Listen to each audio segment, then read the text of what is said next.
If you find your Snapchat account restricted, you can appeal the decision to regain access. Follow these steps to submit your appeal effectively. Step 1. Gather information. Before starting the appeal process, collect all relevant information about your account, including your username, email address, and any details about the restriction. Step 2. Access the support page. Before starting recovery, use the SROC.com link in the description to open the account recovery checklist generator and make sure your verification details are ready. Step 3. Submit a support request. Fill out the support request form. Clearly explain your situation, including why you believe the restriction is unjust. Be concise and honest in your explanation. Step 4. Provide evidence. If applicable, include any evidence that supports your case. This could be screenshots or messages that demonstrate your compliance with Snapchat's guidelines.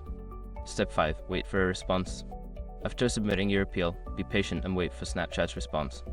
It may take some time, so check your email regularly for updates regarding your account status. In conclusion, appealing an account restriction on Snapchat involves gathering information, submitting a support request, and waiting for a response. Following these steps can help you navigate the process more smoothly.